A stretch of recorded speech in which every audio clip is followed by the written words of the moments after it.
challenge I think all of us will face going forward, because people can work from anywhere, connect from anywhere, right? Sitting under a tree, driving, you are connected all the time, 24/7, right? Do we need an office? Do we need a physical space where I have to go every day, right? So the millennials, the Gen Z, they're going to challenge this concept. Believe me, I think all of us need to be prepared for that. 3 years down the line, they may say that no, there is no office. Where he or she is sitting and working is the office. As long as the work gets done, the task gets delivered, should I go to a place? Right? I can go and meet somebody in a cafe. So the whole concept is now changing completely. So technology is going to be a massive enabler. And co-working and the way the entire space is evolving is an outcome of what is happening right now, which is the collaboration. We need to talk to each other. We can't be working in isolation. We need to talk to each other. We need to exchange ideas, right? We need to bounce up ideas with each other to make sure that whether what I'm doing is what somebody understands. We can build, step by step, and it can lead to an incremental, exponential innovation. So these are the things. So I think the focus over a period of time, maybe next 2 to 3 years time, with IoT based use cases getting proven, because there are not too many proven use cases right now, so people are skeptical. Why do you need, for example, the 300 thing, let me just elaborate. It's all about experience, right? How do I prove that the money I'm spending on that is delivering my ROI, return on investment?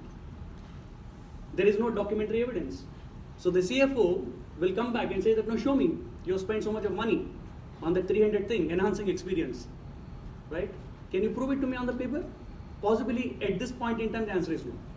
Going forward, maybe 2 years, 3 years down the line, the answer is yes. So there is a lot of discovery which will happen for the organizations, for the people who are working in these organizations, for all the 3 generations which are working in this so-called physical workplace, the Gen X, Gen Y, and Gen Z, and IoT is going to be the way forward. A gentleman quoted saying 6 devices, sir, right? It will be probably more. With wearables coming in, we'll be like Autobots, having, straps, watches, what have you, rings, everything, communicating with each other, the big data on the cloud. Can I just respond? Right? Yeah. I think you're spot on, but I think something that we have to think about as architects, as designers, as providers of flexible spaces, creating those environments in a way that make people want to say, regardless of the fact that I can potentially work anywhere at any time from any location from my mobile phone, I still want to be here because it's about a feeling, right? Absolutely. And it's about how you design a space that invites people in and makes them want to stay. And from a revenue perspective or from a investment perspective, retention is number one, right? Because if you're talking about an experience where people feel like they want to be in a place, they're going to stay there for longer. You're going to have less turnover from a flexible workspace provider perspective. It's much more cost effective for us to have people stay within our environments for a longer period of time instead of trying to fill that space on a renewal sort of basis. So I totally agree with you, and I think that from a design perspective, that's going to really impact in the next 5 years as well. I'll just add on. No. Thank you, sir. So basically, just to add on what both said, and it's all about experience. What is IoT? Again, I've done this research a long time. There's a 330 and 300. Now, when I talk, it's more about a 404 because of inflation. So in one of my talks, I did 440, 400, yeah. So this was one of the talk. Anyways, so what is IoT? Again, a different opinion, because by now I think you must have understood. I always try to look at different things. So IoT is all about human body. Let's go back to nature. How nature designed us. So mind. If I touch here, it hears. So it is all interconnected. So if you look at today's terminology, we talk about IoT, which has come very recently, but nature had already given us long back. Now coming to the second point, when it comes to this 330 or 300 concept, it's very simple and basic. I was just discussing today during a lunch with one of my expert friend, and he mentioned to me, the cost is very minimalistic in terms of the staff cost. So when you talk about, say, 300 against 30, the concept is very simple. You increase the 10 rupees. So on a general note, if you talk about, say, 50 rupees cost, remember we were discussing during lunch, and 50 rupees cost, the moment you jump 10 rupees more, you're at 60, but it's just a 10 rupee impact. And you can definitely get an amazing experience for your employee whom you're spending the 300 or a 400 buck for that. And if he's more productive, you give a good experience to your employee, point number one. Point number two, it helps your business to grow. So let's focus on experience. And let's use IoT in terms of enhancing people experience, because technology is for us. We are human beings. We always want to interface, we want to interact. So this is where the challenge is going to be in future. So it's more important we skill ourselves in a way that technology doesn't take us over. I just would like to add to that. Technology will definitely not replace humans, but it will be an essential part of the life. It will become a very big enabler for us. And the way forward right now, the way that things are changing, especially from a workspace perspective, it is moving more towards activity-based working. What I do defines what kind of space I need. And what I do also defines who I interact with, which means collaboration. So these are the things I think we need to keep a watch on. Physical office is not going to go away anytime. Otherwise, all of us will be out of business. Jokes apart. Yeah. Sandeep, you want to add something?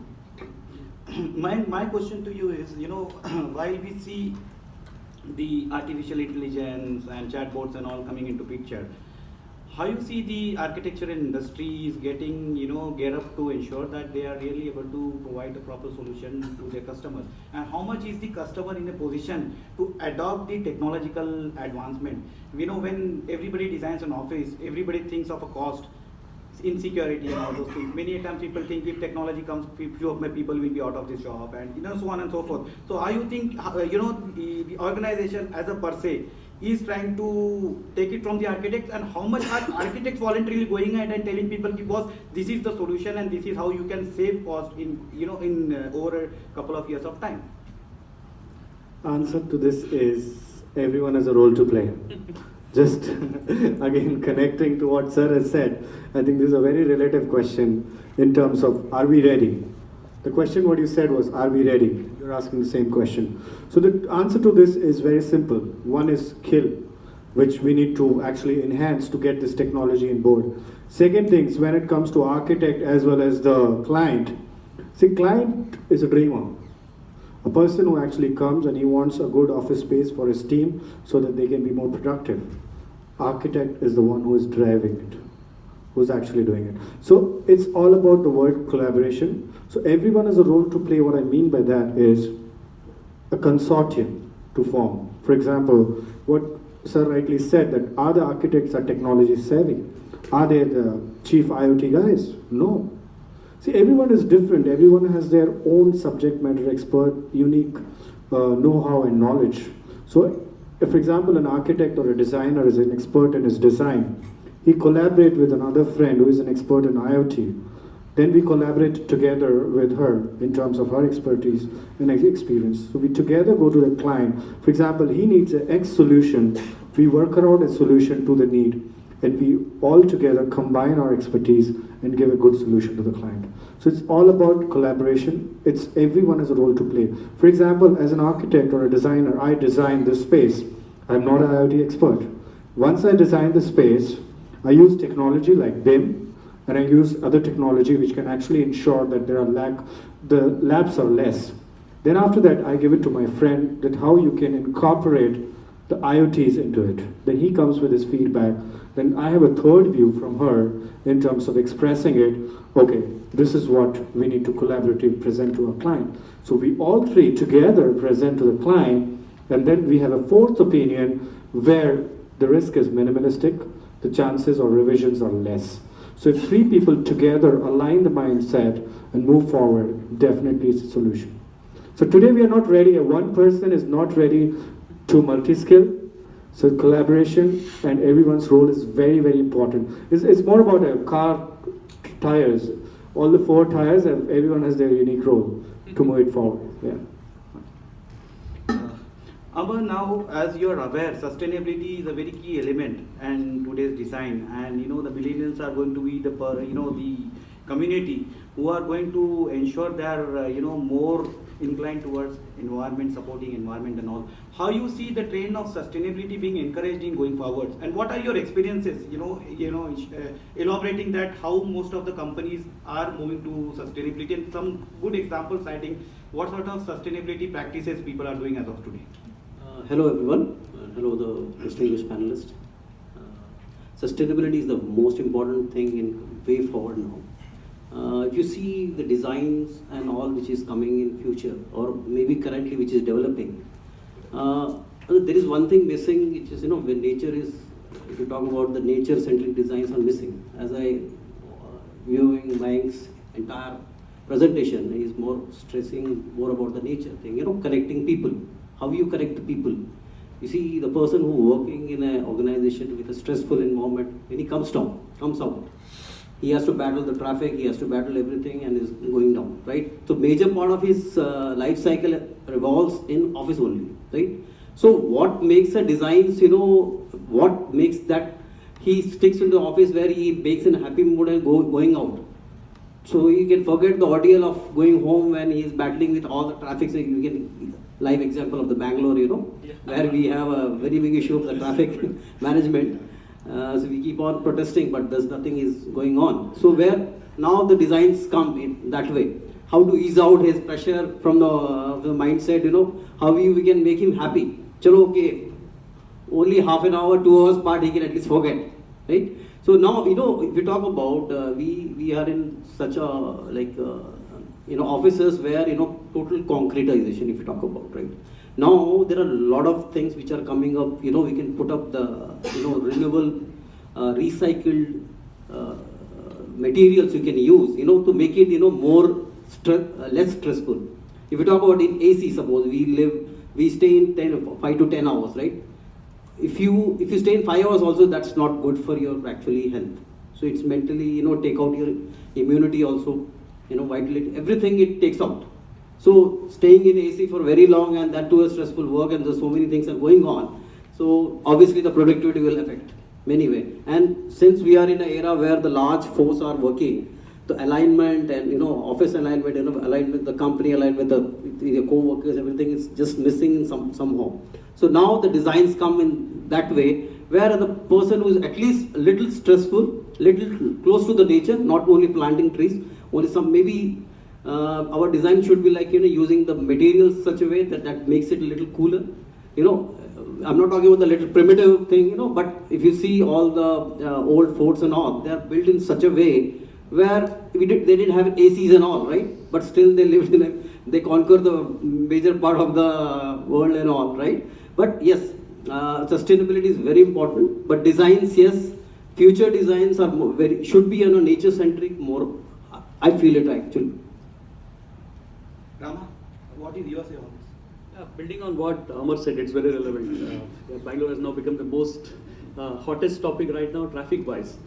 Leaving that aside, the most important aspect in an office right now, and the biggest challenge what is facing the space planners and designers, is can we get a little bit of outside inside, right? Let me just explain what is a little bit of outside inside. We are generally the happiest lot when we are moving around in a nice park, okay, moving around a lake, right?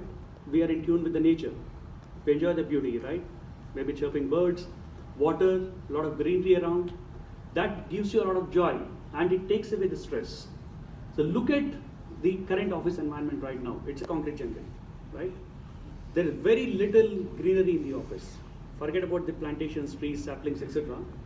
But can we create that kind of outside inside the office, to give the feeling to the people who are working over there that they can still, they have huge amount of task ahead of them, but can they not get stressed out, work in a relaxed manner, and end of the day deliver the task on time, every time, and still be healthy.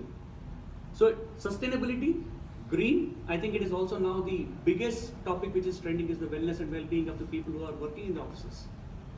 Just to add on, our food habits, few processed food we used to do, now we are going for organic foods, right? Absolutely. So why not we should have offices called organic offices where, we can have everything, so that the productivity should not be questionable for anyone, whether it's a boss or it's a subordinate or anyone. Mentally, if you're not prepared to take a task, obviously this will productivity will go loss. Anything for them. If you talk about the revenue, anything you talk about, that's results.